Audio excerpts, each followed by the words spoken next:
On Now on the Launchpad, presented by Deloitte, unlocking the potential of Sask soils.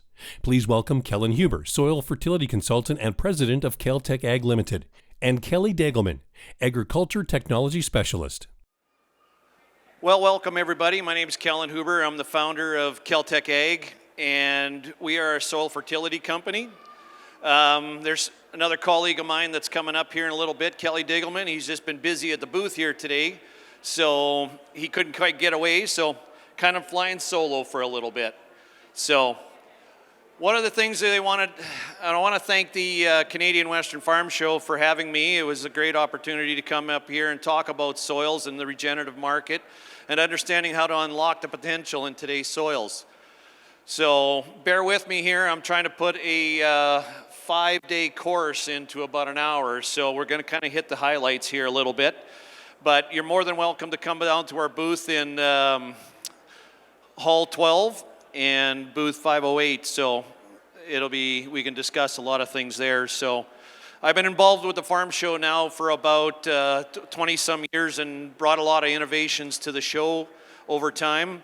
Everything from planters to tillage equipment to specialty products. So just wanted to kind of touch base with that a little bit. So what our program here is, the object of agriculture, what we're trying to do is provide an abundant supply of safe, affordable, nutrient food. So our mission here is to enhance soil health, optimize nutrients, reduce soil compaction, and be one of the leaders in the industry. So our goal is to maximize profitability. So a lot of our soils today aren't doing as well as we were hoping to. You know, we got lots of situations that are happening, everything from organic loss to environmental conditions, moisture problems, a lot of different things that are happening in our soils here today. So we've seen this situation lots where we see a lot of good yields go poor in 3 years and can't understand why. So over the years, I've worked with a lot of different crews, and we've created a lot of good books to take and understand, because not everybody wants to take and listen to a speaker. They want to be able to take and read a bunch of information. So these are some of just the bare minimum of 5 different products that a lot of people like to see, and it gives us an understanding of where today's soils are and how we can actually do some corrective measures. So one of the guys I get to work with a lot is Dr. Chris Underwood. He's out of Miami, Florida, and he's a chemist. And he's built some of the most amazing fertilizers in the industry. But we've based it off soil testing and a lot of different soil structures. So I'm just trying to give you an idea of where we're at on everything. So I joined up with the Neil Kinsey program, which is out of Charleston, Missouri. And in that program, there's 64 consultants like me that work in 14 different countries. So we can take and find out a lot of problems of what's going on in the industry. So this is Neil himself, and this is one of the books that he's wrote. And you can see a bunch of us down in the bottom down there. We were actually in Napa Valley in a vineyard. And this was in 2020. And in 2017, there was a wildfire that went right through Napa Valley, cleaned up all the vineyards. His was the only one that was still running. You know, they were back producing fruit within 2 years. So this is the dynamic crew. So this crew is actually at the Hefty Days, and this is some of the key guys that we work with and talk about soils around the world. So one of the guys is, 2 of the main guys is the guy in the red in the bottom, that's Al Perry, and the guy over at the immediate right is Neil Kinsey and Bo Shershop. They're all great consultants out of California, Maine, and actually the guy in the white sitting in the center is Tim Reinbold. He runs the Sanborn Fields, which is the oldest testing facility in the state of Missouri in the world that actually talks about soil fertility and soil health. So we thank Tim for a lot of those things. One of my other mentors is Dr. Don Huber. He's out of Purdue University. He got his pathology degree in 1971, and I've been lucky enough to work with him over the last 5 years. He's been up here to Saskatchewan to really look into our soils and understanding what's going on. So, and then of course, a medical doctor by the name of Dr. Arden B. Anderson. He's also wrote a lot of good books understanding the energy in soils. So I'm just trying to give you an idea of the depth and knowledge that we have in our industry. So this is one of the things that's the most dangerous phrases in agriculture, but this is the way we've been doing it. We get in our comfort zones and we understand that a lot of the things that we've done, we're safe. We know the devil that's in the process.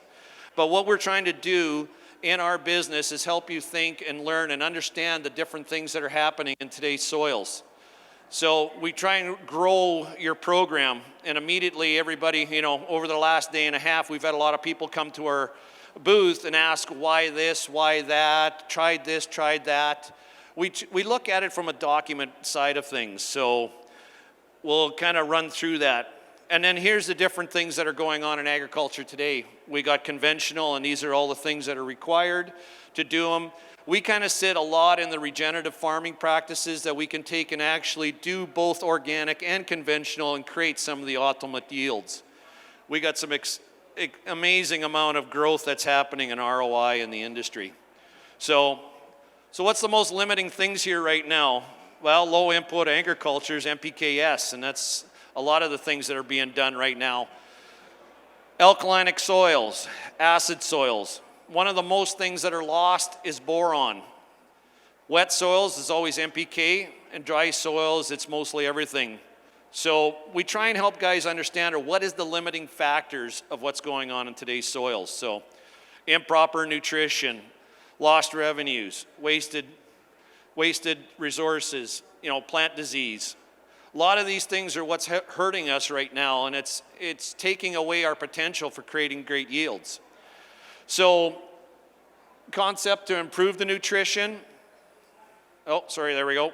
So tools to manage the ecology, better crop rotations, using some crops, using fertility programs, and a lot of different tillage practices, because we're trying to understand how to create more microbiome in the soil. So plant spacing is one thing, timing, everything else.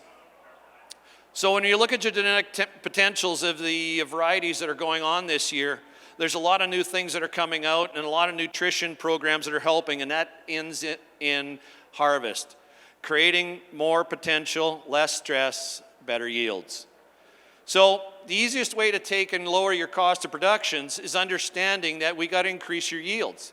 That is the fastest way to take and make your farm more productive, even in low commodity prices. You got to take and be able to get the yield.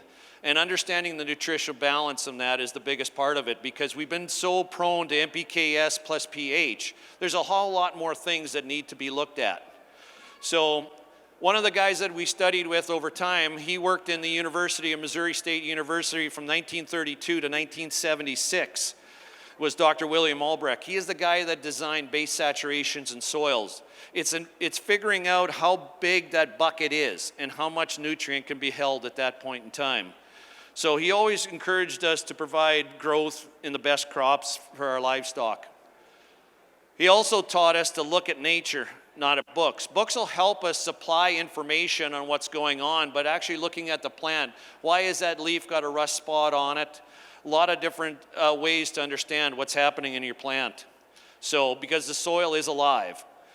It serves as a stomach, as everybody else that's having their lunch here right now. You just can't take and push that into your blood system. You got to have microbiology, proteins, enzymes to break all that stuff down to get it into our bloodstream. So that's why we have to take and treat our soil as needed. So, it's not about how much we put on. It's about how much actually converts and goes back into the plant. That's the key thing to all this. We got to understand that other products that come out have other residual problems, that come along with it. So for every action, there's a reaction.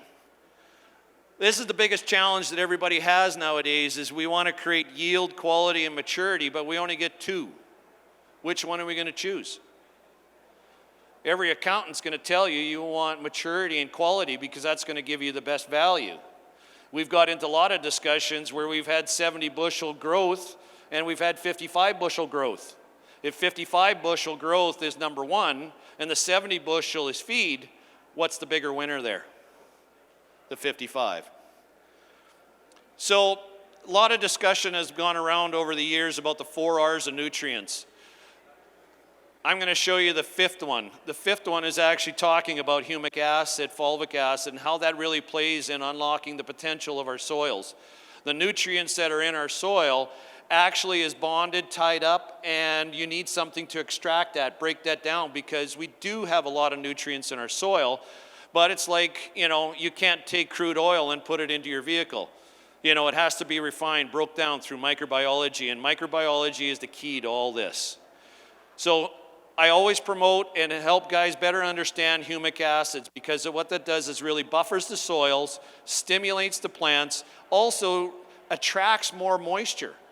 Okay, it actually creates a oxidization period, or an oxygen zone where you can actually create more nutrients.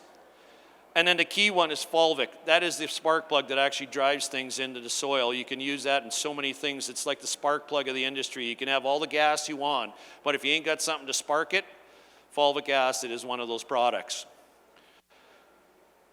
Here's a slide that come out of the University of Montana. They talk about what is needed. So when we're talking about the 4 R's of nutrients, not all the time is it best to put all your nutrients up front. Okay, there's a lot of waste, a lot of things that actually goes away from.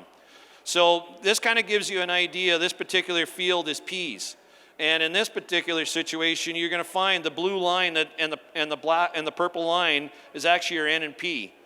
But your K is actually one of the most important things in most plants is your potassium availability into your soils.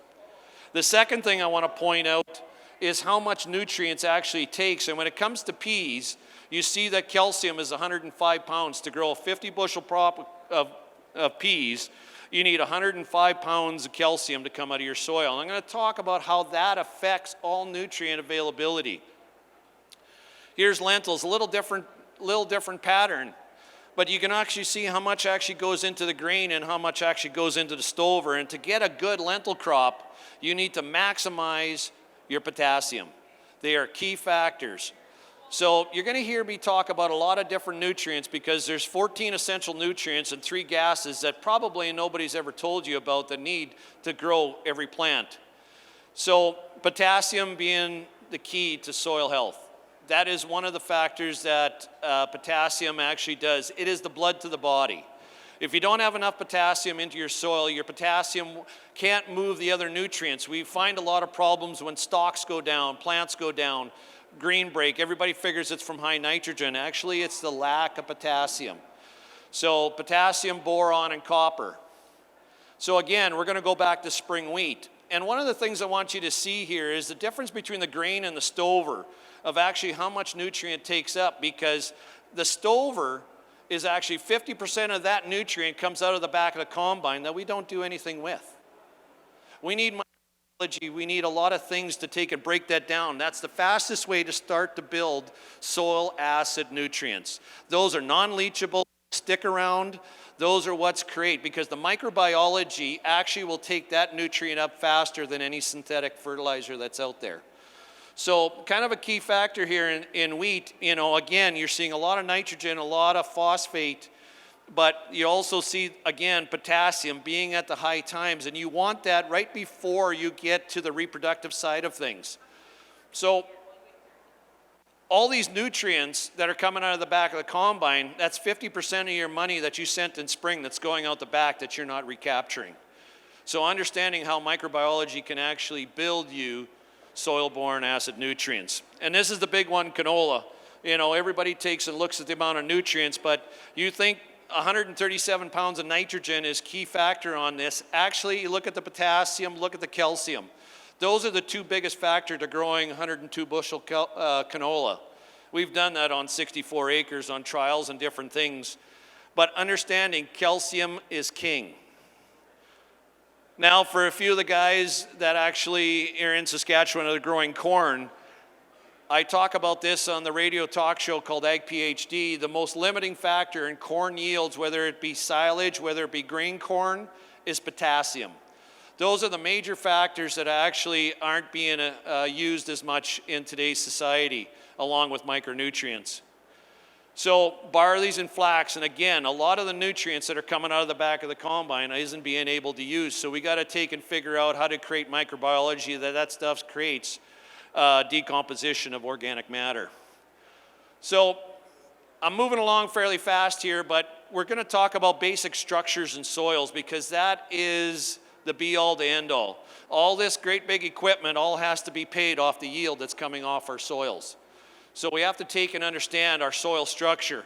So you've got to look at the chemistry, the physical aspects, and the biological side because that is the key, very much the key. And this is a typical picture of a soil structure.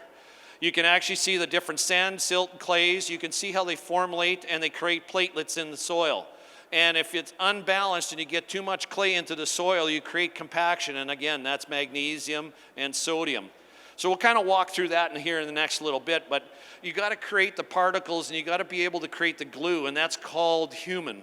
Okay, and you find that a lot in humic acid and fulvic acid. And those humins create the glue. And that actually stops erosion. That actually slows down those small particles that you get on the top of the soil that actually blow away. So the importance, decomposition of organic matter, formulation of humus in soils, because that's the glue that's going to hold everything together. And definitely looking at nitrogen fixation.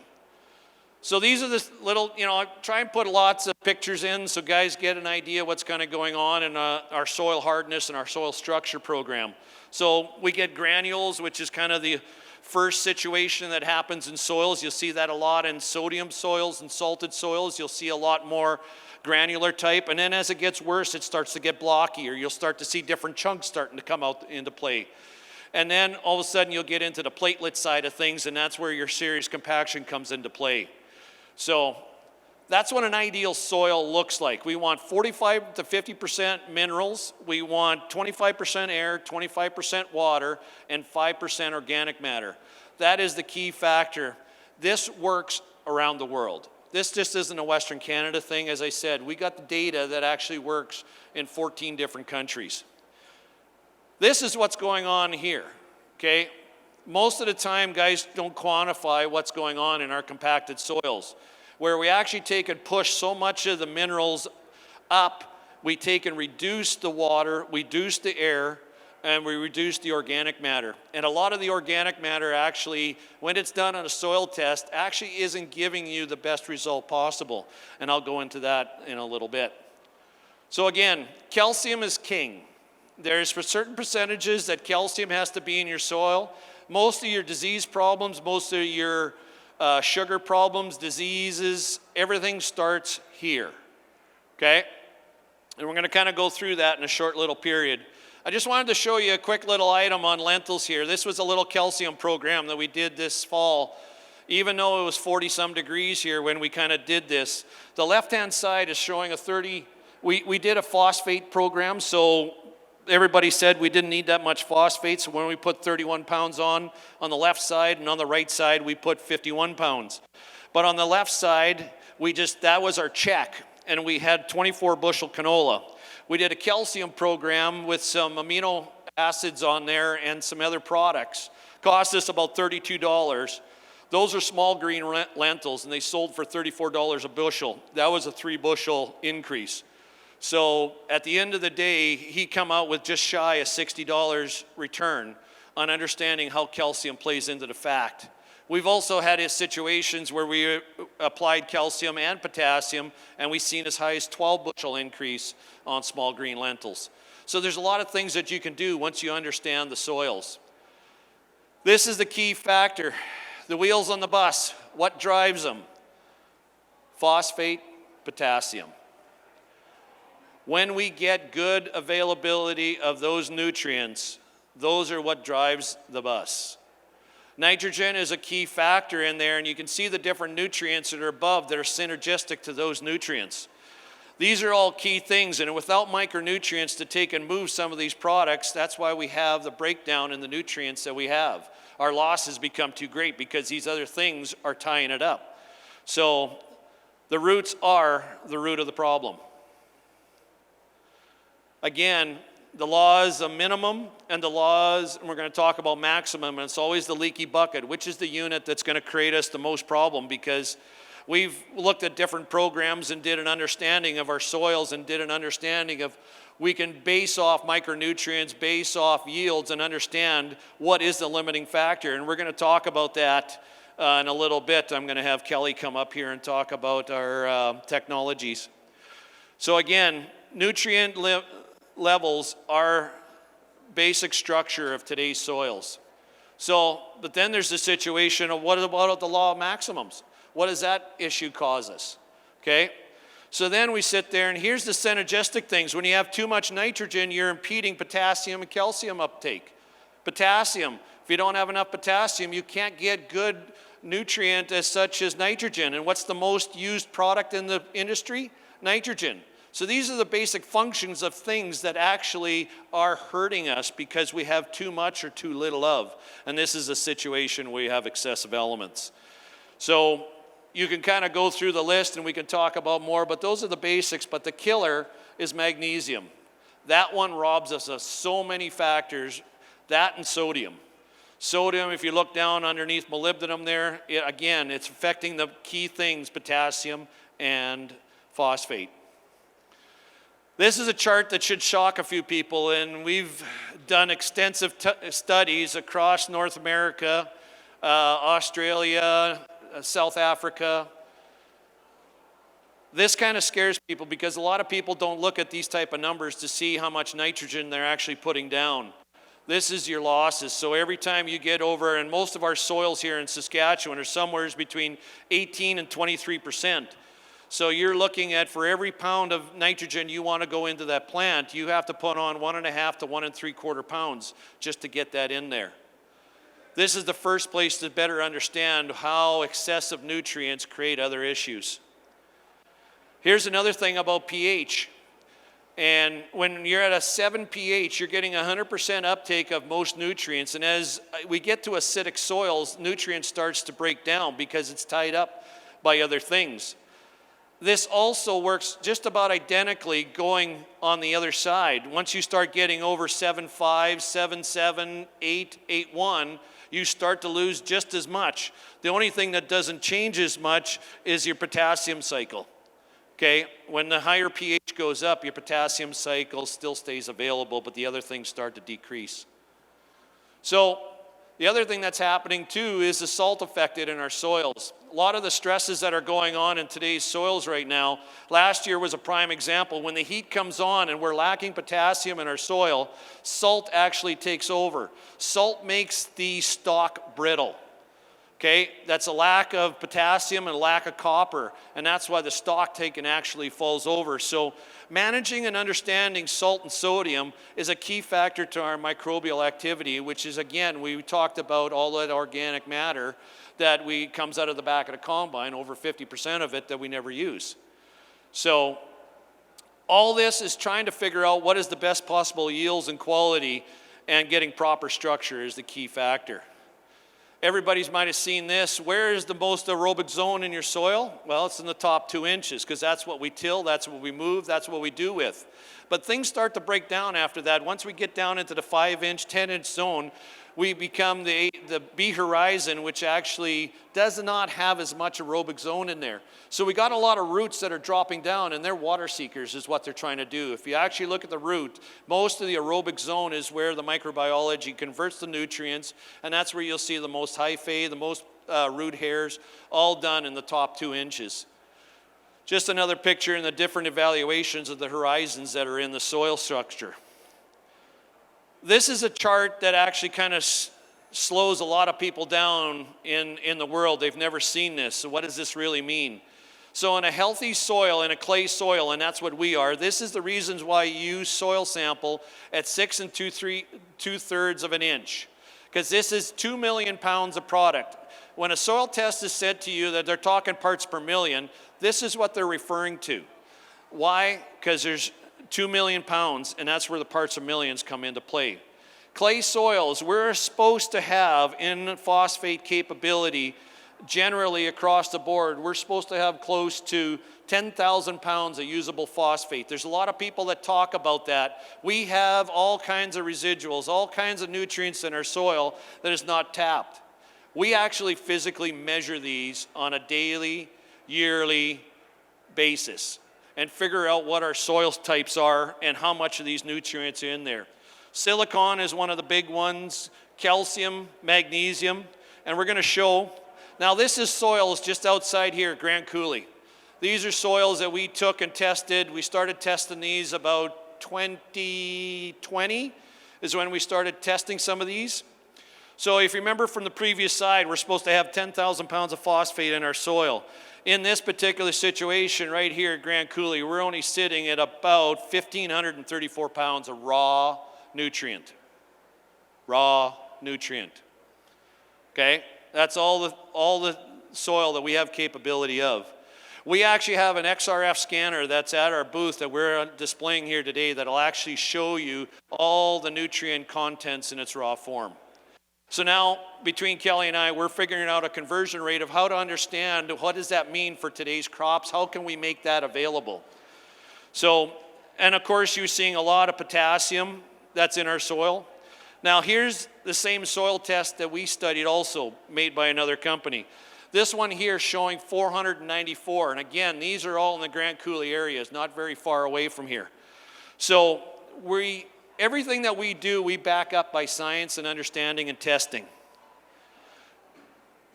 Here's one of the dangerous charts that are in the agriculture world. Here's what you understand, Mulder's chart. Everything we do, every reaction has a reaction. And one of the biggest factors that we have is, remember I said calcium is king? Well, you see the lines up on top there, and that's what actually, calcium controls all the nutrients going into your soil. Controls all your disease cycle, your pesticide cycles, everything that's going on. If we become better stewards of the land, we can actually grow bigger crops on less dollars. So one of the biggest things that you see on there is phosphate and magnesium. Everybody's been on a phosphate build program for a lot of years. We've put down extra phosphate, but if our magnesium levels are too high, we can't take and build. And I'm going to talk to you about the ionic and the cation soil nutrients and how their electrical charges are. This just kind of gives you the idea of what, again, phosphorus, sulfur, calcium, and then the other nutrients that all have a basis in today's agriculture. This is a chart. There's 17 essential nutrients that have to grow every crop every year. We look at what, 4, maybe 5 throughout the year? So on the right-hand side, you're going to see the chemical properties that are off the periodic timetable. And in there, you're going to see a plus and negative sign, whether they're positive energy, because our soil is negative. And trying to introduce negative units into the soil have to have a medium in the soil which attached to, and I'll talk to you about that in a couple minutes. But the positives actually collect on that clay colloid. This is what an actual clay colloid looks like. It is a single cell clay colloid that has positive cations. This is what's called CEC. This is what you base all your pHs off of, the amount of product that is in there. Okay? Here's all the negative energy charges that we put on our soils every day that got to find a spot in our soil medium so that the microbiology can convert it and get it up into the plant. The number one being NO3, nitrogen nitrate. That's what actually has to convert into amino acids so that the plant can take it up. The second one is the energy. That's the phosphate, and that's a triple negative. So it doesn't take much to knock that off. It's clay colloid. Again, these are what makes up pH. So potassium, sodium, hydrogen, calcium. And calcium and magnesium are double plus charges, so they're the bullies in the sandboxes. They'll kick a lot of things out in a heartbeat. So in one of the most important thing on a soil sample is figuring out the base saturation of your soils. You can do parts per million, those are good, but base saturation is telling you how big that bucket is. Are we dealing with a 1 gallon bucket, which could be sand, okay?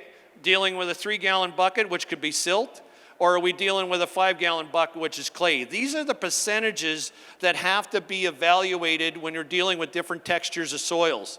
And again, we look at all types of different situations throughout 14 different countries. So the most important thing, as I said earlier, is your base saturation calculations, but everything that we sat back earlier and talked about was about pounds, okay? So this is a test that we use out of the United States. That was a canola durum field, and it's actually here outside Moose Jaw. And these are what the soil structures look like. And we can convert, so how you convert pounds into ppm is divide by 2. So 200 pounds of potassium sulfate, you would actually raise your soil by 100 ppm. So this is what fertility can do. If you get the right climates and you get everything, you get the right processes, you can grow the biggest watermelons you ever want. But you can also grab, all kinds of water plants and different things, because it's climate moisture is what determines the energy of the plant. So this is a regular soil sample that we do, and I want to talk to you about the organic matter. That's here, because you see that where it says OM. Usually I have a pointer and I can walk you through some of this, but the direct relationship to the organic matter, and if you see where all those red marks are, where the yellow is, there's going to be a spot there that says TOC. That's total organic carbon. Carbon is one of those discussions that we sell it as a credit. What I want to talk to you about is all those negative ions that are in the soil. Carbon is key. That's what sticks to them. That's what holds them into the soil. Because any negative ion that's in the soil either has to be attached to a hydrogen, a carbon, or an oxygen molecule. So if you see that, we look at 4.1 is what the organic matter is. Actually, when we look down there, 2.4. The basic minimum of soil structure to get any microbiology stayed in our soil has to be above 2. That is the threshold. So you look at some of those and you actually see they get down into the ones fairly quick. We got one that shows 3.3 and it's at 1.2. Our microbiology life really slows down very fast and it becomes dormant. So as we come back into the different soil structures and everything that's going on in our soils, this is the basic parameter. And most soil tests always have these. They have ranges between 60, 70, different areas.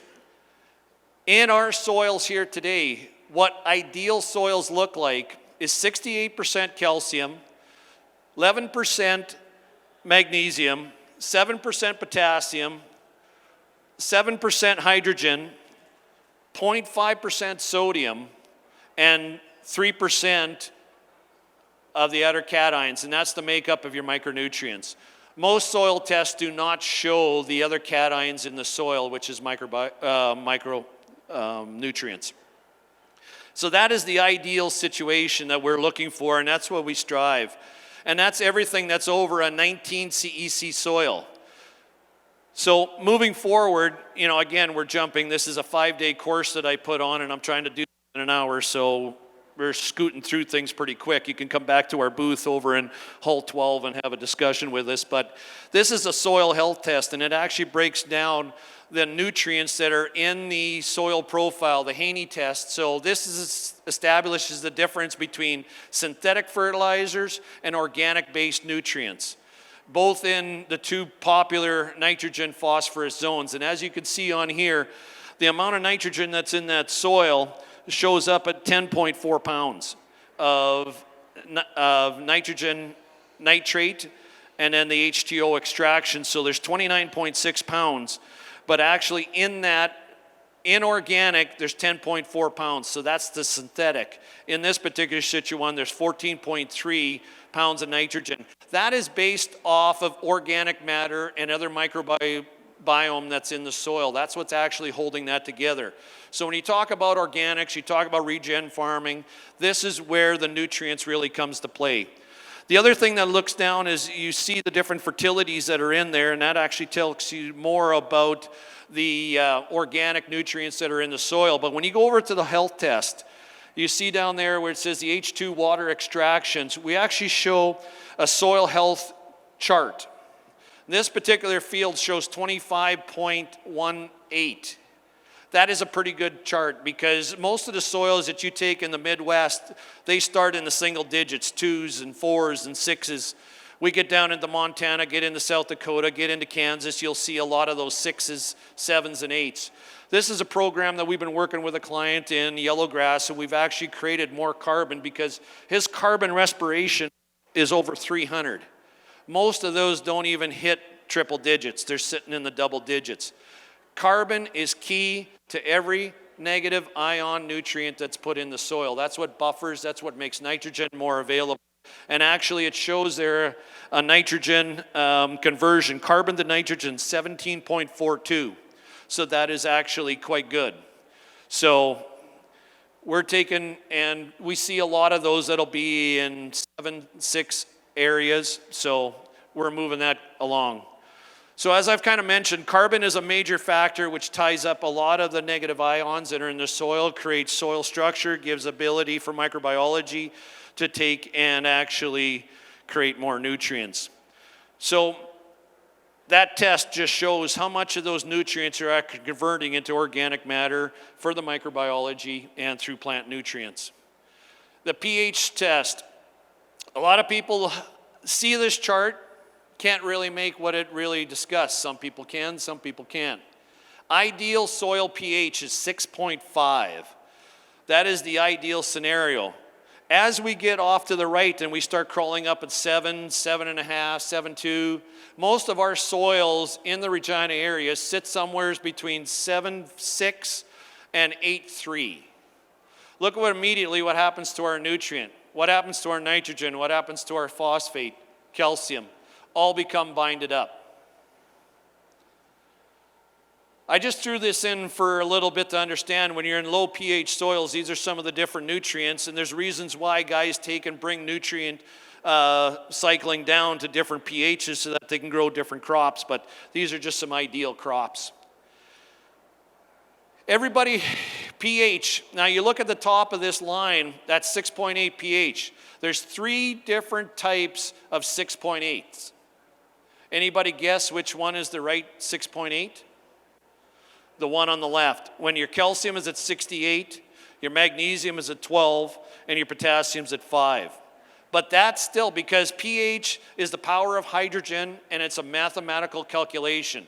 So you can't control everything that's going on in your soils just by pH, because the components of that actually can skew the amount of nutrients you're trying to get that plant to uptake. So soil test, soil test, soil test. You can't manage if you don't measure it. And we found over the last day and a half, there's a lot of people in Saskatchewan that do not soil test. They can't see the value in it. If you can't manage it, you can't understand it.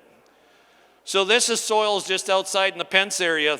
We talk about stratification. We're introducing a soil compaction tester at our booth, and this is a stratification of soils. There's actually, if I had a laser pointer, there's 4 different platelets on there, because I talked about soil structure at the beginning, how the different, where it goes from granular to blocky, and then it'll go into platelets. This is the extreme part of compaction because it's already in the platelet form. There's a canola. You see the different root structures that goes through earlier, but we actually folded that over. It just take and plopped right out. So there's where the root growth stops. That's where your water stops also. So this is actually a probe of what our compaction tester shows, and this was done at Moose Jaw. So what happens is this probe goes down 24 inches, and it actually has a load cell on there that measures every inch. Okay? So as that soil compaction tester goes down, it's measuring the amount of pressure it's taking down. Well, you can see that the water holding capacity in the root zone on this particular field is only sitting at about 6.5 inches, because once it hits that yellow line, the roots start to change.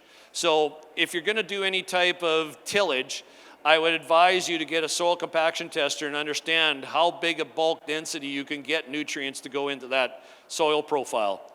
This is one of the tools that I do a lot of work with. This is the Lemken Karot, because we can get it down to 8 inches. It mixes everything up and actually creates a good seed bed later on going on for maximum amount of germination. So remember I said to you early, books will give you an idea what's going on, but if you're not looking at the plants and understanding what's going on, these are the same. This is a corn leaf, but it also relates to a wheat leaf, canola leaf, any leaves that are out there. This is just what's happening in our soil, and it actually tells you way before you can get a plant tissue test or a sap test going on. So understanding where nitrogen loss is right in the center of that vein. So most of my consulting, when I'm walking and looking at plants, I'm looking at what the leaves are actually telling me. Because here's all the micronutrient deficiencies. We see so many times, we see lentils, we see peas dying out in the low-lying areas. The plants are turning yellow. Well, that is a nitrogen loss, yes, but also it could be a whole lot of manganese and magnesium that is actually creating some of those issues. So the devil's in the details. And as I said, the plants always tell the truth. Micronutrients, a lot of people ask me, when are we going to start putting micronutrients? What's the best time, best place? Well, here's a quick little chart on that. So at germination time, you want to make sure if you got adequate amount of iron, zinc, manganese, and then as the plant really starts to go into stalk stage and building biomass, again, you're having a lot of manganese because your disease cycle is starting to set in at this point in time. If you got problems, it's in this period. And that's where nutrient stratification really becomes a problem.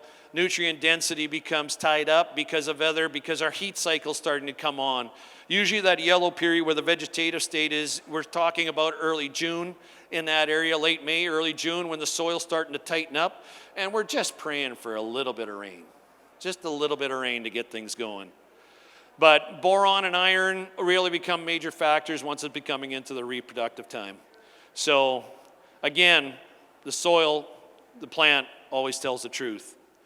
Then we start talking about microbiology. You've heard me talk about the microbiome that's going in the soil. We need to, ideally, we'd like to take a spadeful and find 25 of these nice, beautiful earthworms rolling around in our soil.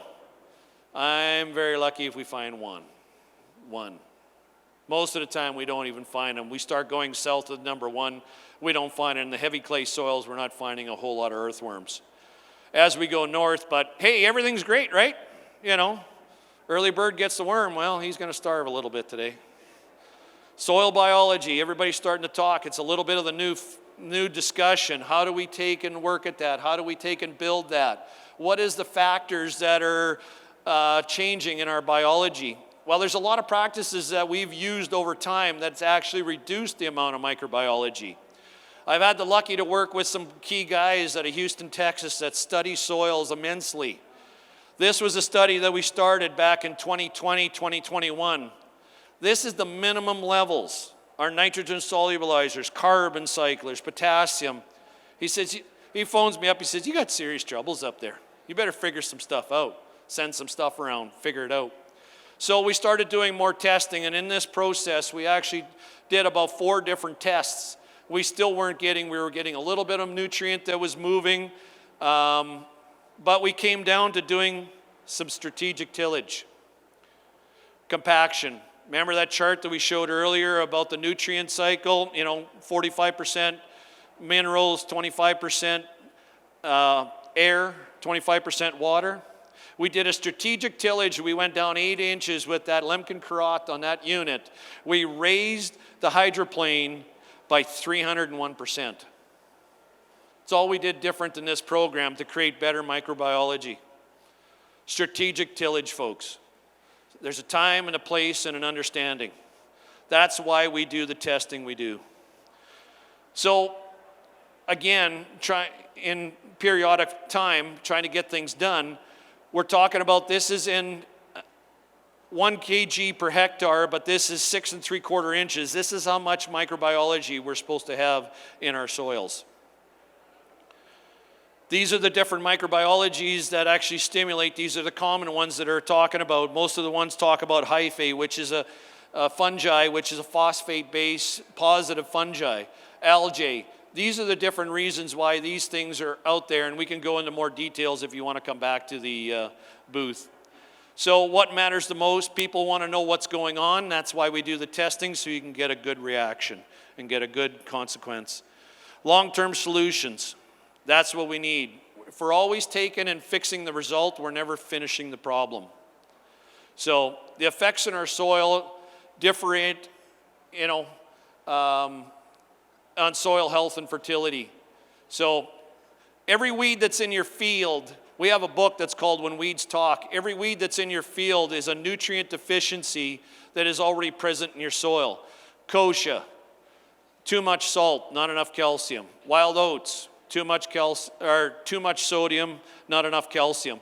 A lot of other nutrients, and we can talk about that. Same with microbiology, same with diseases. We've actually hurt too much of our microbiome, and we can't take and get over top of it. Yes, the pathogen sits on the soil, but we need other nutrients to take and break things down. So again, good microbiology, good soil creates better living growth. This is one that kind of stops people in their tracks. They're trying to figure out how to take and create Brix levels, energy factors, how we can deal with aphids. I showed guys in the Grand Coulee Pence area here, when we take and actually add a carbon source and a sugar source, we actually reduce the aphids in one shot. In one shot we did that. So when you get a Brix tester, which is $120, and you actually take the sap out of the plant and squeeze it through, it'll give you an immediate Brix test, and it'll also give you a calcium test. Because when that line is very extruded, very blunt, you know that you got poor calcium. If it's fuzzy, you got calcium. But these are standard Brix tests that you can do on any plant and get a total understanding of what's going on, and this will give you more energy and less disease. So a lot of farmers say, we don't have time for all this. We're too busy doing other things. We'll leave it to somebody else. Well, I encourage most farmers to educate themselves so that they can make better decisions on their farm. Poor old chicken's having a rough day, but hey, we're making it, So anything worth doing is worth doing right. So easy and quick usually creates a lot of dollars and lost revenues if it's quick and easy. So building soil organomatter, that is a key factor to the primary food of microbiology, and creates better soil structures. So it improves physical health, water, tilth, and plant nutrition. So now we're going to start talking a little bit, and in a second here I'm going to introduce Kelly Diggleman. He is our agriculture technologist that works with me. So we're starting to take and do more understanding of soil structures and things that are going on in today's soils. So soil sampling, testing, understanding gives you the most amount of data so that you can make the best decisions. So with that, I'm going to turn it over. You can grab right off the mic there. All right. Well, thank you very much, Kellen, for all the information. I guess I'll need your pointer there. Or you clicker? Oh.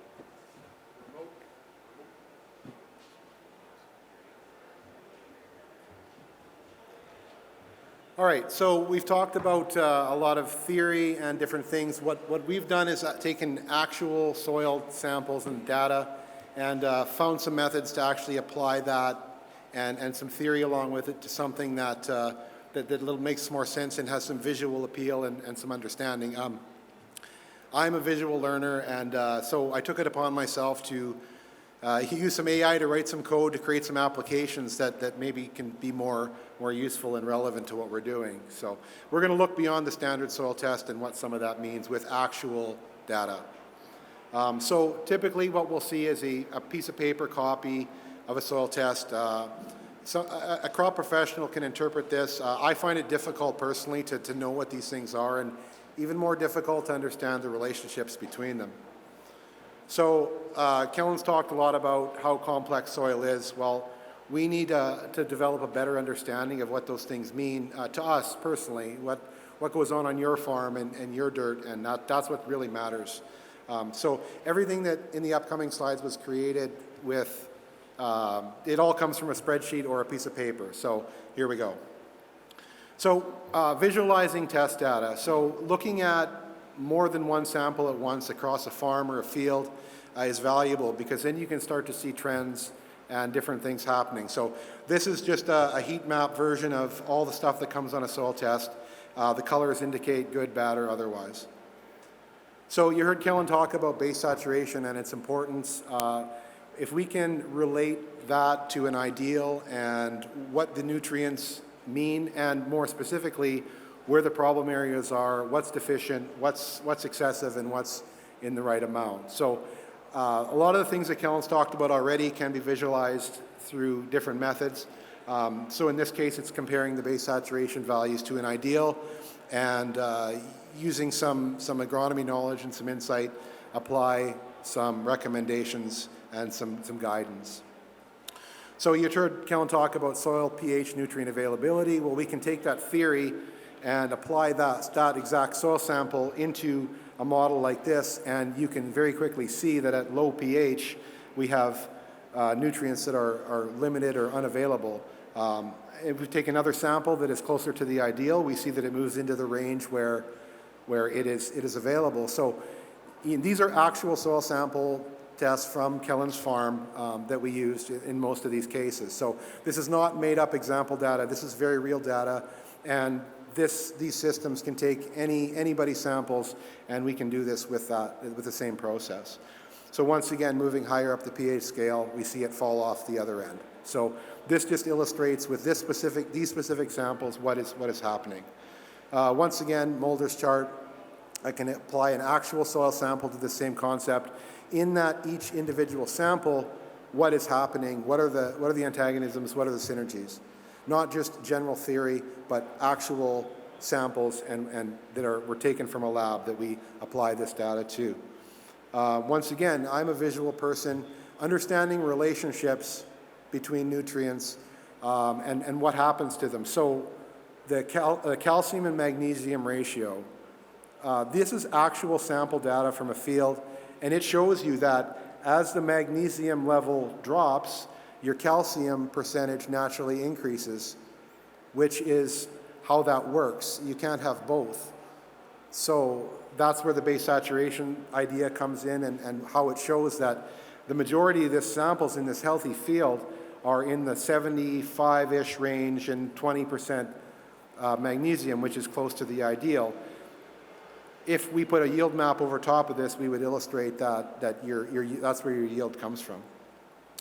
Another relationship is between phosphorus and potassium. So you can see on the bottom, we've highlighted some of the synergies and the antagonisms to monitor. So in my mind, taking data, applying context, and understanding what's going on in your soil is valuable because this is difficult to understand and difficult sometimes for your mind to put the whole picture together without a tremendous amount of experience and training and scientific knowledge. So there's the standard soil tests. Then there's also the Haney test, which combines some biological aspects. This is considered one of the most effective tests out there, designed by the scientist Dr. Rick Haney. This test has been widely adopted by many people in the soil science area, and it will tell you not just what's in your soil, but how much, and more importantly, how much is available. So once again, these tests will come in just a basic PDF copy or spreadsheet, but if we can apply some of their own interpretation to those values and have it output something that is specific to your sample, there once again is valuable. So we are looking at the nitrogen cycling, so organic and inorganic carbon ratios, also base saturations, and giving you some insight as to what's out of balance and what is good, or what has some room for improvement. Another test that we can do is microbiology. So this is another test that's done through Regen Ag Labs. It gives you an indication. These are 3 different samples, and you can see that the soil health differs between them.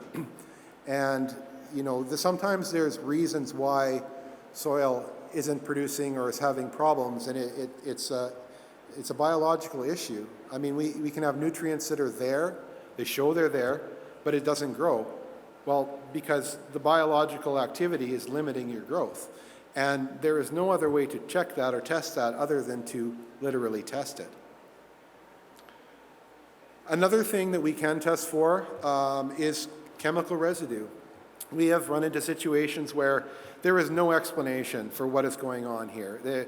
There's limited compaction, the biology seems okay, the nutrients are there, everything seems right. There's just no other explanation for what happened. Well, what we discovered is chemical residue in the soil over time can potentially build up. And what we're finding is that whether it's fungicide residue or glyphosate, this could be part of the issue. In this particular slide, we wanted to look at, this is one of our clients down in the Yellowgrass area. He had about 2,000 acres of lentils that just took and died. It looked beautiful. They came all the ways through the process at reproductive time. They were looking. We had 2 pods in a plant. Some of them were even trying to do a 3. The heat came on. The nutrients, we were talking about salt and lack of potassium in the soil. If you look down in the one spot there under the 2,4-D, we saw 35.16 parts per billion. That killed that 2,000 acres of lentils when the heat came on. We couldn't figure out what had happened, so we had to dig deep in what was going on. So those were some of the factors that we kind of look into. We get most of the problem childs out there. You know, this field doesn't work, field doesn't work, but we never get a chance to test the good fields to find out what the chemical residuals are. I'm not saying that this is always the problem, but that's what happened to be the situation in this particular instance. Exactly. So we can move on from just testing soil into actually testing plant tissue. So last summer we had the opportunity to test a handheld scanner that reads nutrient levels in leaf tissue. So once again,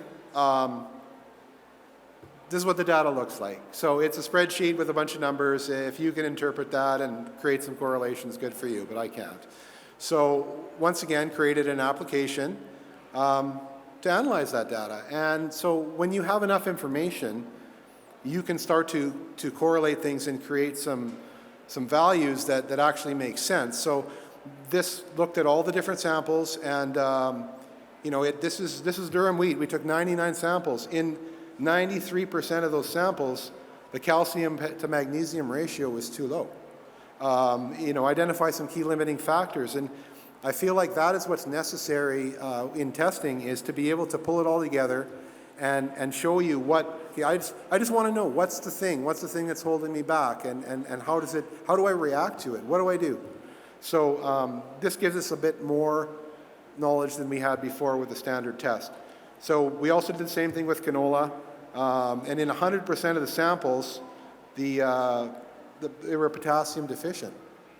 So you know, it's saying apply foliar potassium sulfur immediately. So, and what they mean by immediately is when I do this test with this scanner, I have the results in 30 seconds, not 2 weeks.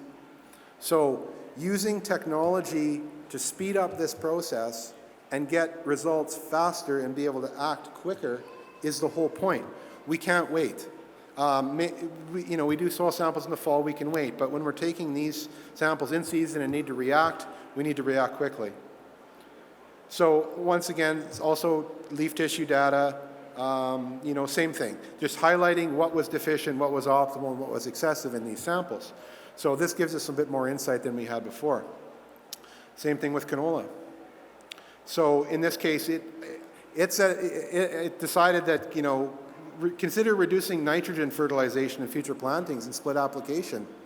Well, we know that, but, you know, sometimes it takes doing some actual testing to confirm that. Same thing with durum wheat, canola. And we can compare the different crop types against each other, see where, you know, different crops react differently to different nutrients. Well, now we can visualize it. So how do we do some of this? How do we collect information? If you come over to our booth, you can see we have, that's not our side-by-side, but it looks like that. We use Earth Optics, which is a system that combines soil scanner with actual soil sampling, and we also have a compaction tester, and it also is able to map carbon effectively. So True Nutrient is the system that maps nutrients, True Carbon, and TrueTill is the automated, the compaction mapping component that can take a field and isolate where the main areas are and at what depth of compaction. We also use a program called Verify, which ties all of this data together along with satellite imagery, all of your information, yield data, and has built-in formulas to say, okay, we need to change a certain ratio, we want to build a certain nutrient. This isolates very quickly what we need to do and where we need to do it. So just a few screenshots from that. We utilize in-season satellite imagery. You can look at it over multiple years, see what's changed, what areas are the same. Satellite imagery is very good for figuring out when something happened. So on the left is the actual raw data points that come off of the soil, or the Earth Optics unit measuring phosphorus in this case. On the right is the map, the detailed map that actually creates for an application. So if you were to variable rate that field, that's what the map would look like. And once again, so on the left we have the scanned version, the full field scan, Earth Optics. So there's 11 soil samples in that field, and there's 205 data points. So that's how it all expands out. So that's the difference between the maps. The left would be the detailed map, the right would be a standard idea. So you're missing the mark on a lot of it. And once again, those are all the points, and that's laid over top of yield or satellite imagery or whatever layer we want to use for reference. So you can figure out why in this spot did it yield that way? Why are the plants this way? Well, this takes all that into account very quickly and comes up with some resolution. So we create correlations between nutrients. Well, what were the things that limited yield? What were the things that drove yield? Well, consistently, I can tell you from what I've seen is that potassium-based saturation, the higher it is, the higher the yield. And that's a fairly direct correlation that is consistent. So, we all want to know, what's the thing that I need to do? Well, in this case, that's what it is. So we can also create zones based on this. So in this case, it shows that this is barley. So the higher yield had a higher sulfur content, higher amounts of zinc, potassium, lower sodium. So you can quickly see what the relationships are and the things that actually drive yield on those fields. So just talking about variable rate maps for a second. So on the left is our version of the Earth Optics with the detailed map. On the right is the 11 soil samples that were used by the software to basically create a map. Now it's close, the zones are close, but they're not exact. And there's a lot of assumptions that go on in between those areas. So I took it upon myself to say, okay, what does this mean financially? What does this mean for a nutrient application, and how does that work out? Well, by accurately placing it where it needs it versus where it doesn't need it, this is based on a available nitrogen sample that we put into the system, and it comes up with that map. So there is a difference.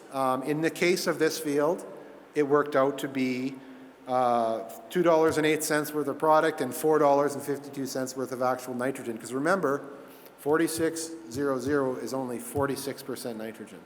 So just a reduction in cost is really important as commodity prices our fertilizer prices go up, and commodity prices are what they are.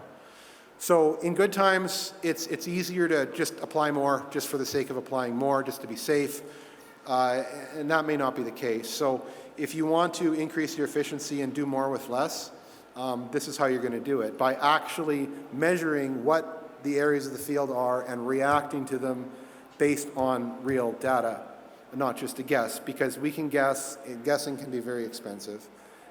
So this is just, when we talk about the cost of soil sampling and the cost of doing this, and it seems like a lot, but over the longer term, and we're just looking at one product here. We're not looking at other things. We're just looking at nitrogen. So, and I'm also assuming a fairly low rate compared to what I've seen go down in this area for nitrogen on different crops. So these are very conservative estimates. But well, yeah, the point is that you have to put the right stuff in the right spots. So Kellen talked about soil compaction. Well, why is it a problem? Well, Penn State University Extension tells us that at 250 psi, root growth is inhibited. At 300 psi, it basically stops. So you can do everything that as much nutrient, as much whatever, it's not going to matter, because if the roots can't get down past that point, it can't access that moisture, and its development is stunted. So that's why we are also testing compaction. So what we do is, Kellen mentioned, we have an automated penetrometer that goes down, comes back up, takes a reading at every inch. I take that data and say, okay, well, at every location, we have information. So basically, at below 4 inches, our root growth is restricted. It needs to go deeper than that. Anybody who's ever pulled out a canola plant and seen the roots go straight sideways, there's a compaction issue. So I mean, this thing goes up to 1,000 psi, and we had situations where it actually didn't even make it down the full 20 inches before it came back up. So that is some very, very hard soil. So once again, looking at a soil profile, a visualization, is that we can see that as this thing travels down, it increases compaction, and then it reaches a point where it actually breaks through and goes back the other way. Well, that's the stratification. Those are the layers of compaction in the soil. And that makes a big difference. So in this case, the probe only went down 15 inches out of its 20 before it gave up and come back up. This is a similar situation. Just every spot is different. And, we can compare between tilled versus non-tilled. And I can tell you that in the tilled area, that whole soil profile moves down. We're not talking about root restriction at 4 inches, it's at 8 or 10 inches, which is a drastic improvement. Same thing here. Just once again, we have the same type of issues. This one only went down 8 inches before. That was it. So just changing gears here quick. So data collection, data management in general. Your equipment's collecting data. It's valuable, and it can be used for something in the right hands. So don't let it go to waste. So this is our philosophy. There's some levels to this. Basically, you need to get organized. If you haven't started, start. Get your field boundaries in place. Start collecting data. It's yours. In a sense, you paid for it and you worked hard for it and you invested a lot in it. So use it for something, and that's really hard for some people to understand what it can use it for. So I hope to give that some meaning. So define your goal. What do I want to get out of this? What am I capable of doing, and where do I start? So basically, investigate, figuring out profit and loss. Where am I losing money? Why do I have a certain spot in every field that's continuously bad and you're actually losing money on it? So there's different ways to mitigate that, but once you understanding and identifying it is the first step. And everybody, I encourage people to do your own trials.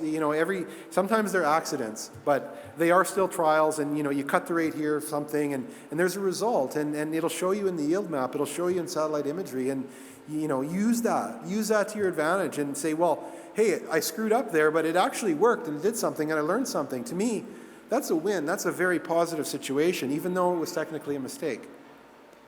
So once again, we got to act on what we know, and then compare data and compare notes, and get the right people involved. When you present the right data to the right people, you get action, and that's the key to it all.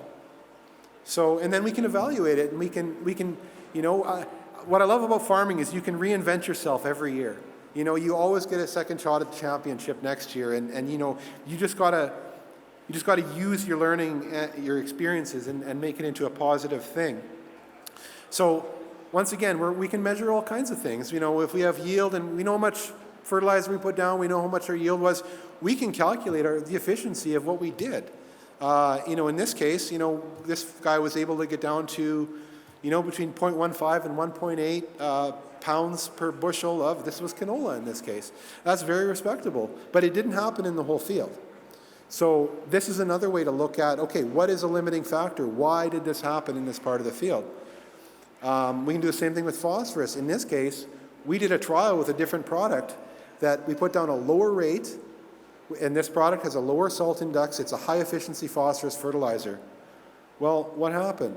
Well, the green part is where that happened. So that proved to be more efficient than 1152 at 50 pounds versus 33 pounds in the green area. This was a win all the way around. Now, the yield was similar.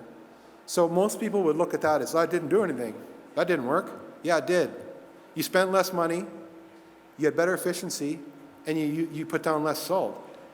So to me, that is a win. Once we map profit and loss, we can look at a yield map and say, yeah, that's a big number, small number, but to me it just hits different when I can show you that you lost money in this part of the field. We need to do something. And in some cases, there's nothing you can do. Typically, you'll see that on the headlands. There's reason for that. But if we can identify, especially if you're doing variable rate, how that worked. I put down less and I got more. I don't know if it worked. Well, we can figure out if it works.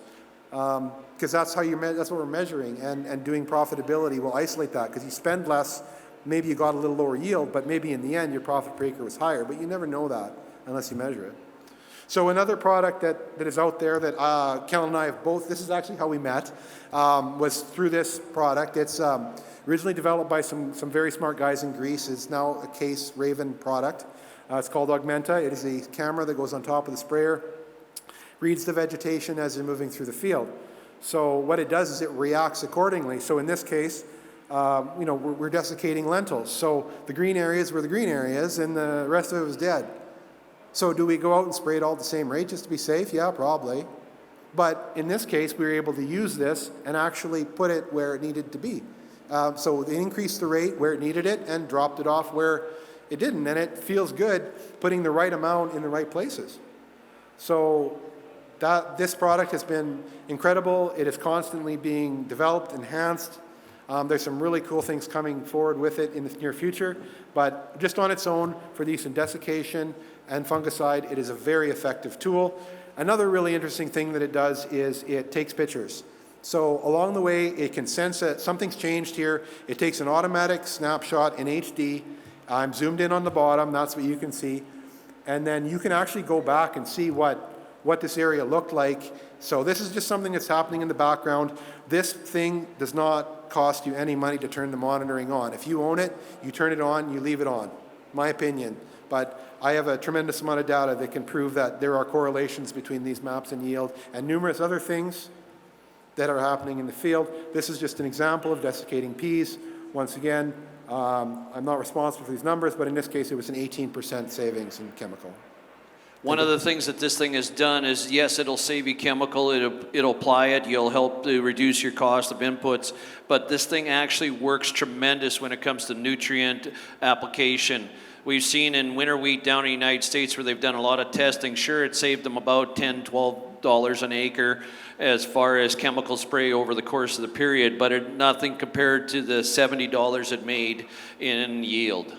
Because you're taking that same data and you're actually reverting it to take and put more application of nutrients where it is deficient and cutting back on it where it is sufficient. So in this, my opinion, we've been working with this for 4 years and we had the ability to meet the owner many times here in Saskatchewan. He'd come down and visit us, and the money for this thing is in the nutrient application, the true 4 R's of nutrient.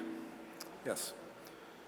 So just talk about accidental trials. So in this case, the seeding rate, this is canary seed, the seeding rate was cut back.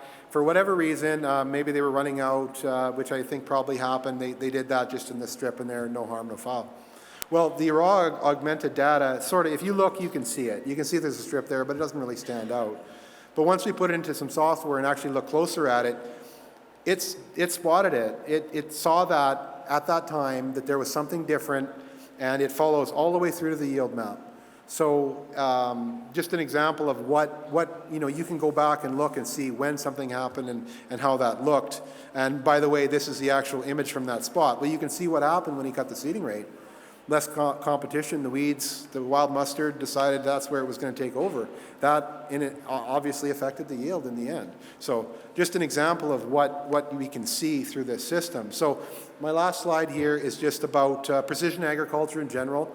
So this is a study that Purdue University did, is about the adoption of all these concepts, right from the onset of GPS up until, through variable rate, sectional control, and moving forward. So it's not a fad, ladies and gentlemen. This stuff is not going away. It's there for a reason.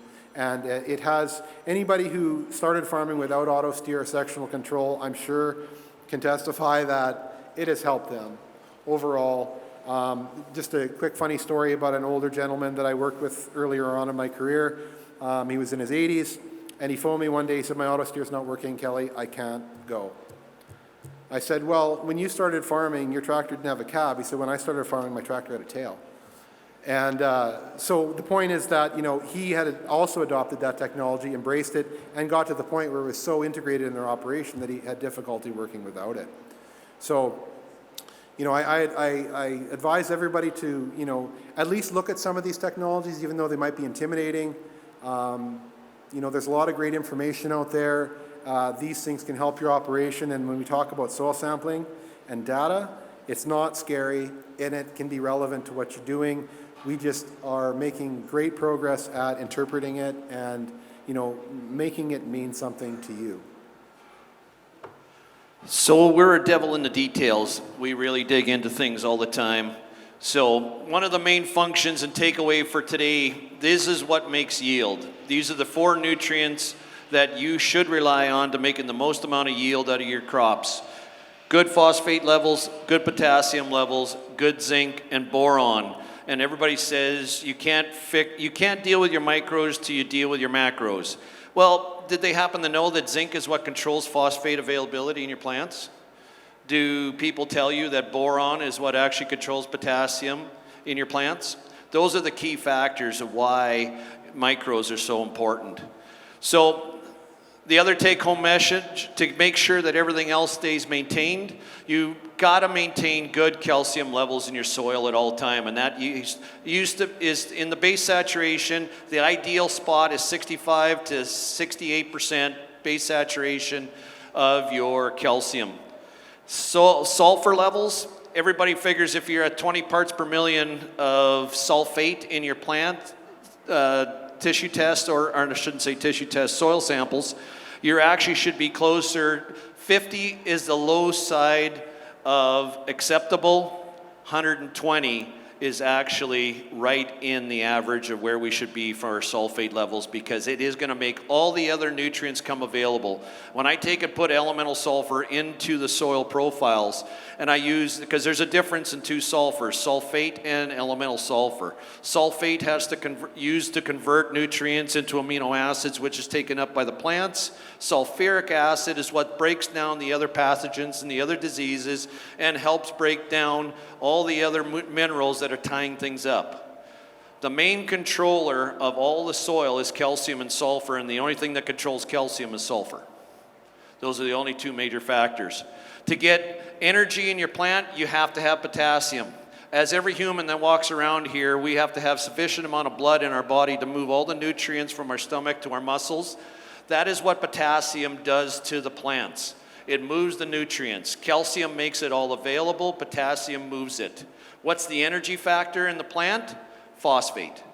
Phosphate is one of the key energy factors that creates all other nutrients and creates optimal yield. So again, if you have too much magnesium, you can't get good phosphate uptakes. Organic matter is the key to the structure of the soil. Those water holding capacity, nutrient availability, microbiology. So at the end of the day, folks, we're here to help you create healthy, well-balanced soils to create dense nutrient food.